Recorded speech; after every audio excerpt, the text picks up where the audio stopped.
ખેડા જિલ્લામાંથી નકલી ઘીની ફેક્ટરી ઝડપાતા ચકચાર મચી જવા પામી છે। આજકાલ બનાવટી ખાદ્ય પદાર્થોની ભરમાર ચાલી રહી છે।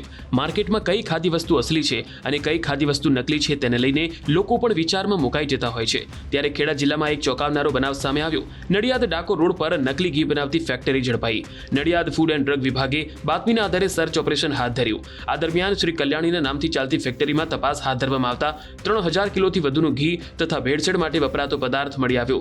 આ ઘટનાને પગલે ફૂડ એન્ડ ડ્રગ વિભાગ દ્વારા વિવિધ સેમ્પલ લઈને ગાંધીનગર ખાતે મોકલવામાં આવ્યા। સાથે 8,50,000થી વધુની કિંમતનો મુદ્દામાલ સીઝ કરીને કાયદેસરની કાર્યવાહી હાથ ધરી।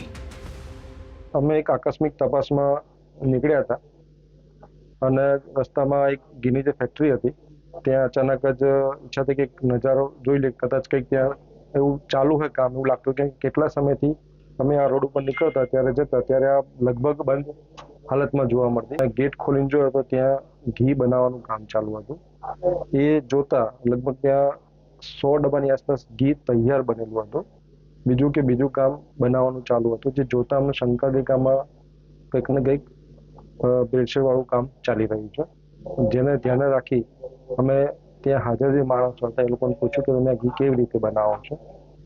તો એમણે કીધું કે સાહેબ અમે આજે ઘીમાં થોડુંક ચોખ્ખું ઘી છે, બાકી બધું ઘી જે છે અમે એક બટર કરીને આવે છે, તૈયાર લિક્વિડ આવે છે, એમાં ફ્લેવર આવે છે ઘીની, એ ઉમેરી મિક્સ કરી મશીનમાં મિક્સ કરી અને પછી અમે એને ડબ્બા પેક કરી ઉપર અમારું કંપનીનું કે અમારી જે બ્રાન્ડ છે મારી ને વેચાણ કરીએ છીએ। ખેડા જિલ્લામાંથી નકલી ઘીની ફેક્ટરી ઝડપાતા ચકચાર મચી જવા પામી છે। આજકાલ બનાવટી ખાદ્ય પદાર્થોની ભરમાર ચાલી રહી છે। માર્કેટમાં કઈ ખાદ્ય વસ્તુ અસલી છે અને કઈ ખાદ્ય વસ્તુ નકલી છે તેને લઈને લોકો પણ વિચારમાં મુકાઈ જતા હોય છે। ત્યારે ખેડા જિલ્લામાં એક ચોંકાવનારો બનાવ સામે આવ્યો। નડિયાદ ડાકોર રોડ પર નકલી ઘી બનાવતી ફેક્ટરી ઝડપાઈ। નડિયાદ ફૂડ એન્ડ ડ્રગ વિભાગે બાતમીના આધારે સર્ચ ઓપરેશન હાથ ધર્યું। આ દરમિયાન શ્રી કલ્યાણીના નામથી ચાલતી ફેક્ટરીમાં તપાસ હાથ ધરવામાં આવતા 3000 કિલોથી વધુનું ઘી તથા ભેળસેળ માટે વપરાતો પદાર્થ મળી આવ્યો। આ ઘટનાને પગલે ફૂડ એન્ડ ડ્રગ વિભાગ દ્વારા વિવિધ સેમ્પલ લઈને ગાંધીનગર ખાતે મોકલવામાં આવ્યા। સાથે 8,50,000થી વધુની કિંમતનો મુદ્દામાલ સીઝ કરીને કાયદેસરની કાર્યવાહી હાથ ધરી।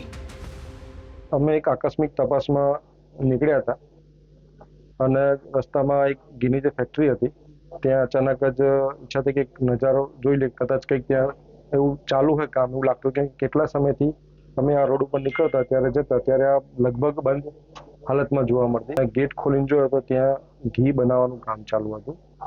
એ જોતા લગભગ ત્યાં 100 ડબ્બાની આસપાસ ઘી તૈયાર બનેલું હતું। બીજું કામ બનાવવાનું ચાલુ હતું, જે જોતા અમને શંકા ગઈ કે આમાં કંઈક ને કંઈક ભેળસેળ વાળું કામ ચાલી રહ્યું છે। જેને ધ્યાને રાખી અમે ત્યાં હાજર જે માણસો હતા એ લોકોને પૂછ્યું કે તમે આ ઘી કેવી રીતે બનાવો છો? તો એમણે કીધું કે સાહેબ અમે આજે ઘીમાં થોડુંક ચોખ્ખું ઘી છે, બાકી બધું ઘી જે છે અમે એક બટર કરીને આવે છે, તૈયાર લિક્વિડ આવે છે, એમાં ફ્લેવર આવે છે ઘીની, એ ઉમેરી મિક્સ કરી મશીનમાં મિક્સ કરી અને પછી અમે એને ડબ્બા પેક કરી ઉપર અમારું કંપનીનું કે અમારી જે બ્રાન્ડ છે મારી ને વેચાણ કરીએ છીએ।